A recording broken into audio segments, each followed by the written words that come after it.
নমস্কার, আমি দেবব্রত মণ্ডল। আজ সমাস নিয়ে আলোচনা হবে। বিভাগ কর্মধারা সমাস। এখন সমাস নিয়ে পরপর আমি আলোচনা করছি। আজকের আলোচ্য বিষয়বস্তু কর্মধারা সমাস। সমাস নিয়ে অনেকের মনে তোমাদের একটা ভ্রান্ত ধারণা আছে যে কঠিন, কীভাবে শিখব, কীভাবে সমাসের পূর্ণাঙ্গ তথ্য বা সংজ্ঞা অনুযায়ী নিয়মগুলি জেনে সমাস আমরা নির্ণয় করব। এটা ঠিক যে বাংলা ব্যাকরণের যে কঠিন অধ্যায়গুলো রয়েছে তার মধ্যে প্রত্যয়, সমাস আর কারক, এগুলি পরপর অনুযায়ী কঠিন। তা প্রত্যয় সব থেকে কঠিন, তারপর কঠিনের দ্বিতীয়তম স্থানে সমাস, তারপর কারক, কিন্তু কারকটা অতটা অসুবিধা হয় না। তারপর যেগুলো রয়েছে ব্যাকরণ পরপর, ওগুলো তেমন কোনো সমস্যা দেখা দেয় না। এখন সমাস আমি এরপর অনেক আলোচনা করব, আগেও করেছি, পরেও করব। আজকের আলোচনার বিষয়বস্তু কর্মধারা সমাস। দেখো, কর্মধারায় সমাসটা অ্যাকচুয়ালি বিশেষ্য বিশেষণের সমাস। বিশেষ্য পদ, বিশেষণ পদের মধ্যে যে সমাসগুলি হয় সংক্ষেপে সেটাকে আমরা কর্মধারা সমাস বলি। দেখো যে বিশেষ্যে বিশেষ্যে, কখনো বা বিশেষণে বিশেষণে, কখনো বা বিশেষণে বিশেষ্য এবং বিশেষ্যে বিশেষণে যে সমাস গঠিত হয় তাকে আমরা কর্মধারা সমাস বলি। এখন বিশেষ্য পদ, বিশেষণ পদ এর একটা ভিডিও পরে আমি দেব। তবে এখন যে আলোচনা, যে কর্মধারা সমাসটা বিশেষ্য বিশেষ্যে, আবার কখনো বিশেষণে বিশেষণে, আবার কখনো বিশেষ্যে বিশেষণে, আবার বিশেষণে বিশেষ্যে এই সমাসটা কনভার্ট হচ্ছে বা যুক্ত হচ্ছে। একটা উদাহরণে আমরা আসি। নীলাম্বর, নীলাম্বরকে আমরা কিভাবে ভাঙব? সমাস করতে গেলে সমাসবদ্ধ যে পদটি থাকবে সেটা নিয়ে আমাদের ভাবতে হবে যে সেই শব্দটির মূল অর্থ কি, গূঢ় অর্থ কি। সেই অর্থ ভেবে তারপর আমরা সমাসের মধ্যে যাব। তা নীলাম্বর এটাকে আমরা সন্ধিভাবে দেখছি, সন্ধিযুক্ত অবস্থায়। এবার এটাকে যদি আমরা বলি নীলম্বর, তা সমাসে তো একটা নিয়ম আছে। সেই সমাসের প্রত্যেকটা সমাসের একটা নিয়ম বা একটা সংজ্ঞা বা একটা বৈশিষ্ট্য রয়েছে। এখন নীলাম্বরকে আমরা যে কনভার্টে বা যে নিয়মে ফেলবো সেটা হচ্ছে নীল যে অম্বর। নীলম্বর অর্থাৎ নীল যে অম্বর, অর্থাৎ নীল মানে নীল আর অম্বর মানে আকাশ। নীল যে অম্বর, নীল এখানে বিশেষণ পদ, আর অম্বর অর্থাৎ আকাশ এটি বিশেষ্য। অর্থাৎ বিশেষ্যের দোষ গুণ যেটা বোঝাবে সেটাকে আমরা বিশেষণ বলবো। এখন অম্বরটা কেমন? নীল। অম্বরটা কেমন? সাদা কি লাল, যেটাই বলুক। তাহলে কি হচ্ছে? বিশেষ্য আর বিশেষণে যে সমাসটা হচ্ছে, বা বিশেষণে বিশেষ্যে যে সমাসটা হচ্ছে। এখন নীলম্বরকে ভাঙলে কি হচ্ছে? নীল যে অম্বর। এখানে দেখো নীলাম্বর অর্থাৎ পরপদের অর্থটাই প্রাধান্য হয়েছে, অম্বর আকাশ, কিন্তু আকাশটা কি? নীল। সেই বিশেষণ পদটা এখানে রয়েছে। তাহলে সমাসকে বিশেষণ বিশেষ্যে এখানে মিলিত হবে। পরের উদাহরণটা যাই। নীলোৎপল, নীলোৎপল অর্থাৎ নীল যে উৎপল। নীলোৎপল কথার অর্থ হচ্ছে নীল যে উৎপল, নীলোৎপল।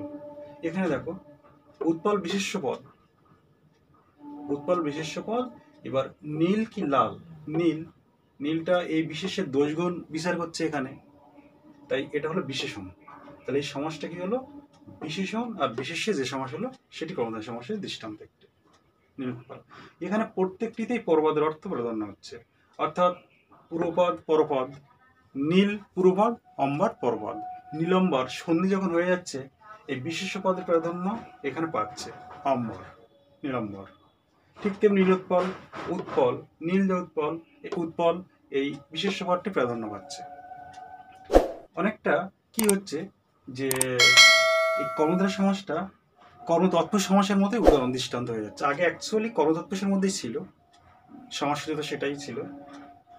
কিছু বিশেষ বৈশিষ্ট্যের জন্য আমরা এখানে কর্মধারা সমাসকে আলাদা একটা রূপ নিতে পেরেছি বাংলা ব্যাকরণে।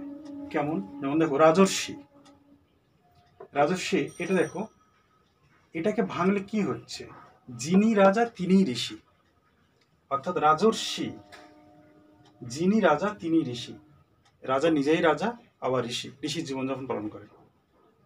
তাহলে রাজর্ষি যিনি রাজা তিনি ঋষি, এখানে প্রথম পদ আর পরপদ অর্থাৎ পূর্বপদ আর পরপদ, এখানে পরপদের অর্থ কিন্তু প্রাধান্য হয়নি, ঋষি প্রাধান্য হয়নি, এখানে কিন্তু দুটি পদে প্রাধান্য পেয়েছে। যেমন রাজা ঋষি, এটা পূর্বপদ, এটা পরপদ, অর্থাৎ এটা প্রথম পদ, এটা দ্বিতীয় পদ। এখন এই রাজা ঋষি দুটোই এখানে চলে এসছে, দুটোই কিন্তু গুরুত্ব পেয়েছে, অর্থাৎ এই সমাসে পূর্বপদ পরপদ দুটোই গুরুত্ব পেয়েছে। তাহলে কর্মধারয় সমাসে নীলাম্বর আর নীলোৎপলে কি হলো, যে এই দুটো পরপদের অর্থে প্রাধান্য পেয়েছিল, আর রাজর্ষিতে দেখা গেল তার উল্টো, কি হলো, যে দুটি পদেরই অর্থ প্রাধান্য পেয়েছে। এই বৈশিষ্ট্যের জন্য, এই বিশেষ বৈশিষ্ট্যের জন্য যে কর্মধারয় সমাসে শুধু পরপদের অর্থ প্রাধান্য পাবে না, কি হবে, যে কখনো কখনো দুটি পদের অর্থই প্রাধান্য পাবে।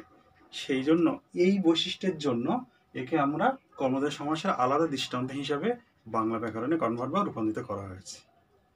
এবার চলো আমরা আরো কয়েকটি উদাহরণে আমরা যাই বা আলোচনা করি। বিশেষণে বিশেষ্য কর্মধারয় সমাস, যেমন নীলাকাশ। নীলাকাশটা কি হবে, আকাশটা কি নীল। নীলাকাশ শব্দটার মধ্যে আমরা গভীর অর্থ পেয়ে যাচ্ছি যে আকাশটা নীল, তাই নীলাকাশ, নীল যে আকাশ, যে উদাহরণে আমরা যাই। মিষ্টান্ন। মিষ্টান্ন কি হলো, মিষ্টি যে অন্ন বা মিষ্ট যে অন্ন। তাহলে এখানে কি হলো, মিষ্ট কোন পদ, প্রথম পদ বা পূর্বপদ, আর অন্ন দ্বিতীয় পদ বা পরপদ। এইবার দেখা যাচ্ছে যে অন্ন, এই অন্ন এটা হচ্ছে বিশেষ্য, আর বিশেষণ কি, মিষ্টি বা মিষ্ট। তাহলে বিশেষণ আর বিশেষ্য যে পদ হলো, তাহলে কি দাঁড়ালো, বিশেষণ আর বিশেষ্য যে পদ হলো বা যে সমাস হলো, সেটাকে আমরা কর্মধারয় সমাস বলছি। এরকম আরো অনেক উদাহরণ আছে, যেমন শ্বেত শত্রু। শ্বেত শত্রুর মধ্যে কি হচ্ছে, শ্বেত যে শত্রু, ঠিক তেমনি সজ্জন। সজ্জন কি, সৎ যে জন, এটা হলো সৎ জন, অর্থাৎ ভালো মানুষ। সৎ চরিত্র। সৎ চরিত্রতে কি হচ্ছে, সৎ চরিত্র হচ্ছে সৎ যে চরিত্র, অর্থাৎ চরিত্র, চরিত্র এখানে বিশেষ্য পদ, আর সৎ কি অসৎ, এই বিশেষ্যের দৈর্ঘ্য নির্ণয় করছে, তাই এটি সৎ হলো বিশেষণ পদ। বিশেষণ আর বিশেষ্য যে সমাস হলো, তাকে আমরা কর্মধারয় সমাস বলছি। এই সমাসটি বারবার অনেক পরীক্ষায় এসেছে, প্রাইমারি বা স্কুল সার্ভিস কমিশনে, যে কাঁচকলা বা কাঁচা কলা। এখন কাঁচা কলার মধ্যেই অর্থ লুকিয়ে আছে, কলাটা পাকা না কাঁচা, কাঁচা। তাহলে কাঁচা যে কলা, তাহলে এখানে বলো তো পূর্বপদ কোনটি, পূর্বপদ কাঁচা, আর কলা, কলা হচ্ছে পরপদ। এইবার এই কলা যে পরপদ, এটা হচ্ছে বিশেষ্য, আর বিশেষণ হচ্ছে কাঁচা। আচ্ছা, হাফ আখড়াই, এই সমাসটিও এসছে পরীক্ষায়। হাফ আখড়াই, হাফ যে আখড়াই, হাফ আখড়াই। আচ্ছা নাও, এবার একটা ইম্পর্টেন্ট আলোচনা করা হোক, যে মহাপাধ্যায় বা মহোপাধ্যায়। মহোপাধ্যায়, মহান যে উপাধ্যায়, এই সমাসটি কিন্তু পরীক্ষায় এসছে। মহোপাধ্যায়, মহান যে উপাধ্যায়। মহামনীষী, এটিও এসছে পরীক্ষায়। মহামনীষী, এটা তাহলে থেকে মহা যে মনীষী তা হবে না, মহান, সমাসটার অর্থ পূর্ণ করতে হবে। মহান যে মনীষী, মহান মনীষী। মহাজন, ঠিক তেমনি মহান যে জন, মহাজন। আচ্ছা, এবার নাও রামকৃষ্ণ। এই সমাসটা পরীক্ষায় এসছে। রামকৃষ্ণ কি হবে, রাম আর কৃষ্ণ ব্যক্তিটাই তো এক, এই ব্যক্তিদের বা এই ব্যক্তিটার মধ্যে যে ভাগ আছে তা তো নয়। যিনি রাম তিনিই কৃষ্ণ, রামকৃষ্ণ। মা গঙ্গা, যিনি মা তিনিই গঙ্গা। আচ্ছা, এবার নাও চিঠিপত্র। চিঠিপত্র, যা চিঠি তাই পত্র। চিঠিপত্র, এটা তো কাগজে লেখা হয় চিঠি, তো সেইটা কি হলো, যে যা চিঠি তাই পত্র।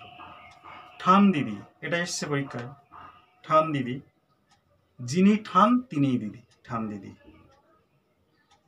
কাঁচা মিঠে, এই সমাজটা অনেকবার এসেছে পরীক্ষায়, কাঁচা মিঠে। এই কাঁচা মিঠে এই সমাজ যখন করতে যাবে তোমরা, যখন আটকে যাবে তখন 2-3 বার রিপিট করবে, পড়বে, তার মধ্যে অর্থ বেরিয়ে আসবে। আগে সেই শব্দটির অর্থ জানতে হবে সমাজবদ্ধ পদে, যেটাকে আমরা সমাস করতে যাচ্ছি বা চলেছি। তারপর কীভাবে নির্ণয় করবো কাঁচা মিঠে? তাহলে কাঁচা অথচ মিঠে, কাঁচা যে মিঠে তা হয় না। কাঁচা মিঠে, কাঁচা যে মিঠে, তাহলে তো সে অনেক কিছুই হতে পারে। কাঁচা মিঠে, এখানে একটা ধরো আমরা আম ধরে এগোচ্ছি, কাঁচা মিঠে আম, এখানে পেঁপে হবে না, কিছু হবে না, ধরো একটা উদাহরণ আম, এক্স্যাক্টলি। তাহলে কাঁচা অথচ মিঠে, এবার কাঁচা যে মিঠে সে কীরকম হয়ে যায়, অর্থটা পূর্ণাঙ্গ হয় না। কাঁচা মিঠে সমাজটা এভাবে করবো, কাঁচা অথচ মিঠে, কাঁচা মিঠে। এবার কাঁচা পাকা, কাঁচা পাকাকে আমরা কি করব, যা কাঁচা তাই পাকা। কাঁচা পাকার আমরা কি করব, কাঁচা পাকা, এটাকে আমরা করব যা কাঁচা তাই পাকা। মাসেক, এই সমাজটা পরীক্ষায় এসছে অনেকবার। মাসেক, মাসেক কথার অর্থ কি, 1 মাস, 2 মাস কিন্তু না। তাহলে 1 মাস, এক যে মাস, 1 মাস। দিন কতক, দিন কতক মানে কি, কিছু দিন, বহুদিন নয়, অনেক দিন নয়, 1 মাসও নয়, 1 বছরও নয়, দিন কতক, সামান্য কিছু দিন এখানে ইন্ডিকেট করছে বা বোঝাচ্ছে। তাহলে দিন কতককে আমরা কি করব, কতক যে দিন। তাহলে সমস্যা আলোচনায় দেখো কি চলে আসলো, সমস্যা আলোচনায় এটাই আসলো যে সমাস, এই কর্মধারয় সমাসের মধ্যে যে দুটি পদের মধ্যে বেশিরভাগ যে দিয়ে যুক্ত হয়েছে। যে কর্মধারয় সমাস চেনার বা ভাঙার অন্যতম বৈশিষ্ট্য এখানে যে দিয়ে তৈরি হবে, বা যে দিয়ে আমাদেরকে নির্ণয় করতে হবে। আর কখনো কি এসছে যে কাঁচা মিঠের ক্ষেত্রে, যে কাঁচা মিঠের ক্ষেত্রে আমরা দেখছি যে কাঁচা অথচ মিঠে, এই অথচ শব্দটি এসছে, এরকমই 2-1টা শব্দ এসছে। বা কাঁচা পাকার ক্ষেত্রে কি এসছে, যা কাঁচা তাই পাকা। তাহলে কর্মধারয় সমাসের বৈশিষ্ট্য যে বা যা, এই শব্দগুলো দিয়েই আমাদেরকে নির্ণয় করতে হবে। সময়বদ্ধ পদকে যখন আমরা ভাঙতে যাব, সমাস নির্ণয় করতে যাব, নির্ণয় করতে গিয়ে যে বা যা এইরকম শব্দ বেরিয়ে আসলে তখন আমরা তাকে কর্মধারয় সমাস বলবো। এটা একটা সমস্যা না। পরবর্তীতে আমরা কর্মধারয় সমাসের যে শ্রেণী বিভাগগুলি আছে সেই শ্রেণী বিভাগগুলি সম্পর্কে আলোচনা করব এবং খুব সহজেই আমরা নির্ণয় করব। এরপর আমি ডেসক্রিপশন বক্সে কিছু নোটস দেবো, যেগুলো প্রাইমারি স্কুল সার্ভিস কমিশন এবং আরও অনেক পরীক্ষায় আছে যেগুলো রিক্রুটমেন্ট হয়, বা পিএসসির অ্যাসিস্ট্যান্ট টিচারে, বা এরকম আরও অনেক পরীক্ষায় যেগুলোতে বাংলা থাকবে এবং বাংলা ব্যাকরণ থাকবে, সেগুলো যাতে তোমরা সহজেই সলভ করতে পারো সেগুলি, সেই রকম বিশেষ বিশেষ কিছু প্রশ্ন দিয়ে আমি সেগুলোকে সাজিয়ে দেবো। চ্যানেলটি যদি ভালো লেগে থাকে তাহলে পাশে থাকো, সাবস্ক্রাইব করো। আর আমি আরও অনেক কিছু বাংলার এবং ব্যাকরণ শুধু নয়, এরপর আমি ইউপিএসসি সিভিল সার্ভিস এবং West Bengal civil service WBCS এর অপশনাল বাংলা বা কম্পালসারি বাংলা, এইগুলি কম্পালসারি বাংলা, অপশনাল বাংলার আমি অনেক নোটসপত্র রেডি করে তোমাদেরকে দেবো এবং আলোচনা হবে, আরও অনেক কিছু এখানে আলোচনা হবে। পাশে থেকো। আজ সে